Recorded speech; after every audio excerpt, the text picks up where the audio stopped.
Hello, namaskar, namaskara, namaskaram, namaskar. My name is Pooja Dwivedi. Welcome to my class, the Daily Current Affairs. Before I begin with today's class, I would like to inform you about the Raksha Bandhan discount that we are giving on the occasion of Raksha Bandhan. This will be available till 31st of August for P2I batches, Hindi, English and English. Everything is available at a one-stop solution. This is the evening batch that we have launched from 23rd of August. 23rd of August is the date from which we have launched our batches, and whatever classes you have missed, you will get it in recorded version. So if you use the code PDLive, you will get an offer price of 27,999, which is down from 29,999. Make sure that you use this code till 31st of August is the last date. Okay, so now we will start with our class.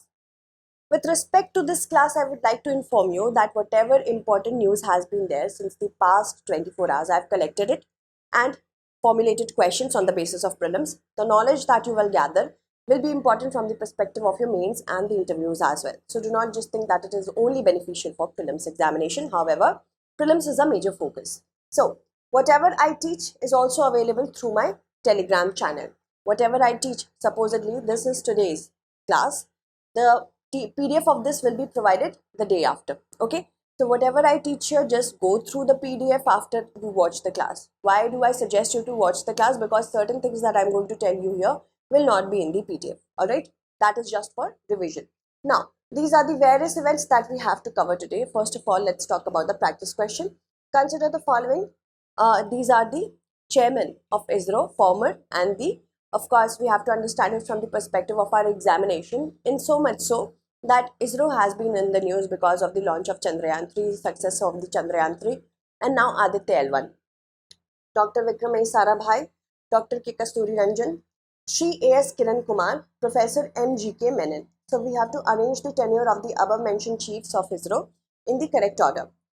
First, we will have Dr. Vikram A. Sarabhai, who was the first chairman of ISRO. And after him only, the Vikram lander has been named. So first, of course, this. Then we have Professor M.G.K. Menon. After that, fourth. Then we have Dr. K. Kasturi Ranjan. And the latest of them all will be Shri A.S. Kiran Kumar. 1, 4, 2, 3 will be the correct answer. Okay. 1, 4, 2, 3 will be the correct answer. Those of you whoever have given the correct answer, I will take your names in the last. Okay. ISRO will launch the PSLV C-57 for Aditya L1 mission on 2nd of September. Aditya L1 will be launched on 2nd of September. So make sure you do watch that as well. Now this is the entire group of chairman of ISRO. First was Dr. Vikram A. Sarabhai. Because UPSC can trick us, it can ask very factual questions as well. Then after that we had Professor M.G.K. Menon, Professor Satish Dhawan, after whom the Satish Dhawan Space Center has been named. Then Professor U.R. Rao, and then Dr. K. Kasturi Ranjan. U.R. Rao Satellite Center in Bengaluru has developed Aditya L1. Okay, moving on. And then after that, from here, from my left to my right, Dr. G. Madhavan Nair, Dr. K. Radhakrishnan, Shri A.S. Kiran Kumar, Dr. K. Sivan, and now finally we have Dr. S. Somnath. Now next, consider the following statements with respect to Aditya L1. It is India's first space-based observatory. It will be situated at Lagrange 1, which is approximately 2.5 million kilometers away from the Earth. It will study the Sun for just 2 years. So how many statements given above is or are correct? I hope it was asking that. Yes. Aditya L1 is set to be launched on 2nd of September. And now people are very enthusiastic about it. Why? Because we have successfully soft landed on the south pole of the moon, where no other country has ever gone. That is why it is important to know about it. Aditya L1 as well. Aditya L1 will be situated at Lagrange 1, which is 1.5 million kilometers away from the Earth. So second statement is incorrect because of this. Then, it is India's first space-based observatory. Yes, it's a solar observatory. It will study the Sun for the next 5 years and not 2 years. So, third will be incorrect. Also, it is India's first space-based observatory. It is correct. First is correct, second and third are not correct. One only will be the correct answer. I would also like to add certain things here. In the upcoming slides, I will add them. So, Aditya L1, it has been developed by UR Rao Satellite Center, Bengaluru. Now it will be launched on 2nd of September from Satish Dhawan Space Center, Sriharikota. It will take 4 months for Aditya L1 to reach from the Earth to the Lagrange 1. That is, we are going to cover the distance that is 4 times that of the moon. From Earth to the moon, 4 times of that. And that is why it is going to take 4 months. Alright, that is why it is much more complex, because it is taking so long, right? And as you can see, there are 7 payloads. 7 payloads will constantly observe the sun from Lagrange point 1. There are 5 points, Lagrange points between Earth and the sun, between as in, which has been developed due to the gravity of both the sun and the Earth. We will talk about them as well. So, objectives are, of course, to understand why corona, the outer layer of the sun, is so hot all the time.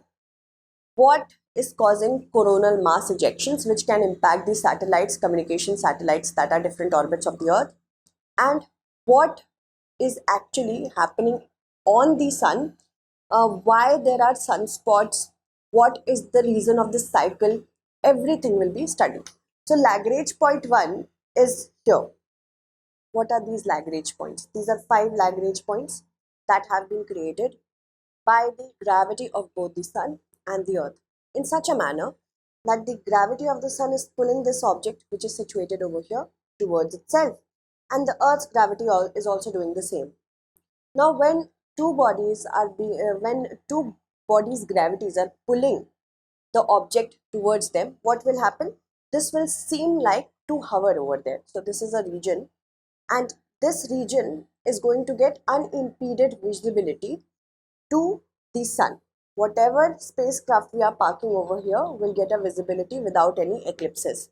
So that is why Lagrange point 1 has been selected. Although this is very unstable. Lagrange point 1 and 2. 2 is also unstable. Here only we have the James Webb Space Telescope. So what will happen that every 23 days, because the Aditya L1 may move away from its original point, it has to do course correction. That means it will use a lot amount of fuel. When we talk about Lagrange point 3rd, it stays behind the sun, and this is a point of fiction writing, because many scientists do believe that there may be a presence of Earth-like heavenly body over here. That is why Lagrange point 3 has been created. But 4 and 5 are much stabler, but it is having a lot of asteroids. This is known as the Trojan belt as well. So that is why Lagrange point 1 has been selected. First, we will ensure that Aditya L1 moves from orbit to orbit. Then after doing a cruise phase, it will go to the Lagrange point 1. This will take approximately 4 months. Alright. Consider the following statements. India considers the LAC to be 3488 km long, while the Chinese consider it to be only around 2000 kilometers. The alignment of the LAC, line of actual control, in the eastern sector is along the 1914 McMahon line. India formally accepted the concept of the LAC in 1993, and the two sides signed the agreement to maintain peace and tranquility at the LAC. So how many statements given above is or are correct? The LAC, if I talk about it, I will take the help of this particular map. It is just a concept. Why concept? Because there is no delineation or there is no certain proper agreement in which maps are exchanged between both India and China to show that this region belongs to us and that region belongs to you. LOC has a different story, but LAC is just a concept. India says that LAC is 3488 km long, but Chinese say that it is just 2000 kilometers long. And because of these different perceptions, fluctuations and transgressions happen. And it is divided into 3 sectors. We have the western sector, specifically that is Ladakh, the Union Territory of Ladakh. The middle sector, Uttarakhand and Himachal Pradesh. The eastern sector will consist of Sikkim and Arunachal Pradesh. And the western sector that corresponds to the Union Territory of Ladakh is the most vulnerable. and it has the most number of fluctuations. The most stable one is the middle. And here in Arunachal Pradesh also, the Chinese have a lot of interest. That is why it is also very prone to transgressions. So first is correct. Second, when we talk about LAC, on the McMahon line, if we talk about the eastern sector that corresponds to Arunachal Pradesh, which the Chinese call the part of southern Tibet. It is a southern Tibet region for them, which is not true. McMahon line is corresponding to Arunachal Pradesh, the eastern sector. So that makes the first statement to be correct, second to be correct. Third is also correct. When P.V. Narasimha Rao went to Beijing in the reign of Li Peng, they said that yes, whatever LAC exists as of now, it will be abided by. It was formally accepted. But again, we changed our stance because the Chinese were doing transgressions of the LAC that they considered of the earlier period. That is why. The first is correct, second is also correct, third is also correct. All three will be the correct answer. I would like to apologize for my voice right now because I'm under the weather, and please do take care of yourselves. Maybe I did not. So this is the map that has been recently, yesterday only, it was released as a standard map by China. Not only it consists of our Union Territory Ladakh and Arunachal Pradesh, but also the entire South China Sea is claimed by them. Then we also have Taiwan to be claimed by them. So that is why we are seeing that China is trying to unilaterally change the narrative, which is not correct. Why should we accept a unilateral change? Also, Ladakh, Arunachal Pradesh, whatever parts of India it has shown in its map. It is an integral part of India and will always be. And this is pretty shocking because at the 15th BRICS summit only, there were talks between our Prime Minister and Xi Jinping, in which they talked about that we should intensify the efforts to resolve the border disputes. Now, this is, of course, a stab in the back again. Moving on to the other part. When did India accept the LAC? See, Sham Saran in his book How India Sees the World, he has written that LAC was discussed during Chinese Premier Li Peng's 1991 visit to India. Then P.V. Narasimha Rao, the Prime Minister, and Li, they reached an understanding to maintain peace and tranquility at the LAC. India formally accepted the concept of LAC in 1993. When the two sides agreed to certain things and they signed an agreement to maintain peace and tranquility at the LAC, the reference to the LAC was unqualified to make it clear that it was not referring to the LAC of 1959 and 1962. Remember that. And the LAC at the time when the agreement was signed. So whatever remained in 1993, they agreed to that. But when the Chinese side started doing transgressions again, we said that it is not working for us. Consider the following statements. The last caste census was conducted in 1931. Caste data were collected for the 2011 census, but the data was never published. So, which of the statements given above are not correct? Recently, the government said that caste census, I will just show you the statement. So, as after a section of its affidavit in the Supreme Court said, no other body is entitled to conduct the exercise of either census or any action akin to it. The center has now dropped this paragraph. So there is a lot of political discourse that is being written on the caste census for many reasons. The last caste census was conducted in 1931. This is definitely correct. Political discourses are saying that in 1931, the caste which have been represented for Mandal Commission, that was also on the basis of population in Bangladesh, now Bangladesh and Pakistan when India was undivided. Now we need to change it. So the caste census on the basis of that should also be conducted now. Caste data were collected in 2011 census. That is correct. But the data were never published. So first is correct, second is also correct. Both are correct. Neither one nor two will be the correct answer because we had to select the not correct one. I've already told you the news that I have read. Caste census actually means the inclusion of caste-wise tabulation of India's population census exercise. From 1951 to 2011, the population of scheduled caste, scheduled tribe, comprising of the Dalits and the Adivasis, and the gamut of data that is related to religion, languages, all this has been published. But when we talk about the caste census, the sub-tabulation, That is not there. Okay, the first census in India began in 1972. As a periodic count, it began only in the year 1881, and since then, the data on caste was always included only till 1931. It was excluded, the caste count was excluded, taken away for the first time in the 1941 census, and thus the count of OBC is therefore available for only 1931 because of the engagement of England in the World War II. That is why caste census had to have a lot of financial aid. When Britain couldn't give that to India, to its colony, then caste census was taken away. Their share of the population was found about 52%, which was the basis of the Mandal Commission as well. Which of the following articles were not violated by the now abrogated Article 35A of the Indian Constitution? Article 14, Article 18, Article 19, Article 21.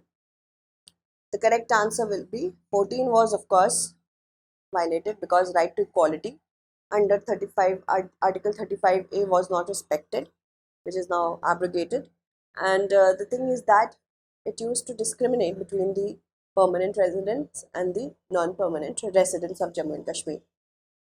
So 14 is there, 19 is there, right to move within the territory of India, that was also violated, and right to life and liberty. If I want to have a liberty to go and reside in Jammu and Kashmir, that would also be violated. So all three were violated. Article 18 is related to titles. So B is going to be the correct answer over here. Chief Justice of India has said that Article 35A empowered the Jammu and Kashmir legislature to define permanent residents of the state and provide them special privilege which denied fundamental rights to others. Permanent residents included people who were hereditary state subjects in 1927 when the Jammu and Kashmir was a princely state.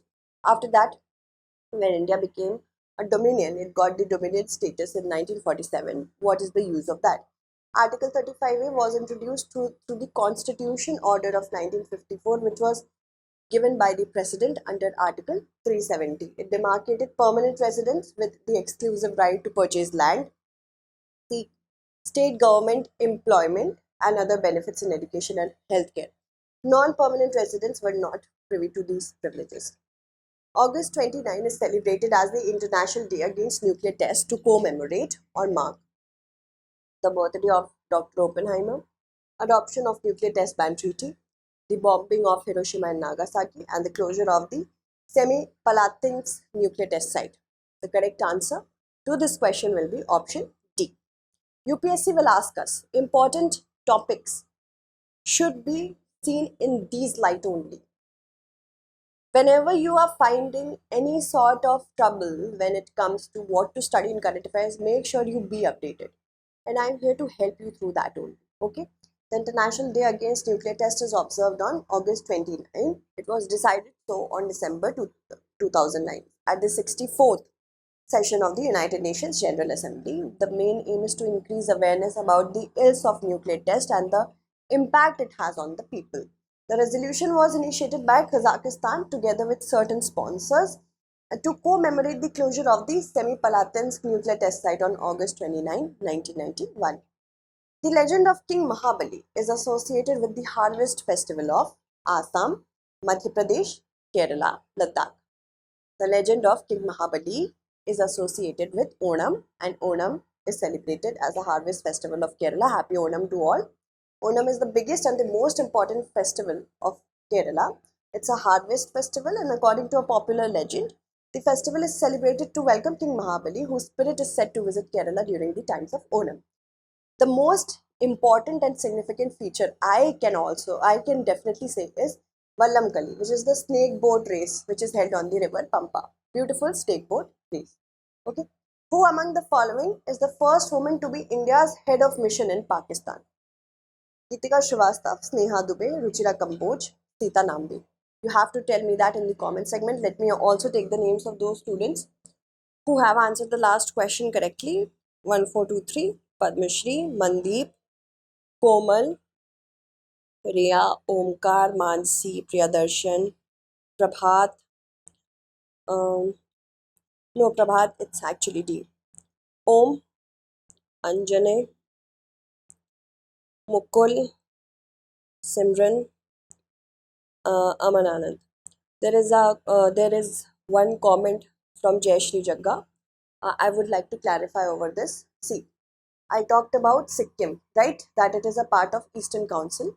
Right now, it is not a part of Northeastern Council. What I meant by that is, you see on the official website of Ministry of Home Affairs, here is the Eastern Zonal Council in which Sikkim is mentioned. Although it was included in the Northeastern Council, but the action for exclusion of Sikkim as a member of the Eastern Zonal Council, it has been initiated. It is not completed as of yet. That is why it is still reflecting in the Eastern Zonal Council. It is not yet a part of Northeastern Council that was later on set up. So remember that. Once this gets updated, this last update was done on 17th March 2023. So once the website of the government gets updated, then only we can include it in the Northeastern Council. Whenever UPSC, if you are preparing, make sure you are well aware of it and take the source from the government website. This is the government website. All right, I hope this is clear to you. Now also answer the next question. I will take your names in the upcoming segment. Thank you so much.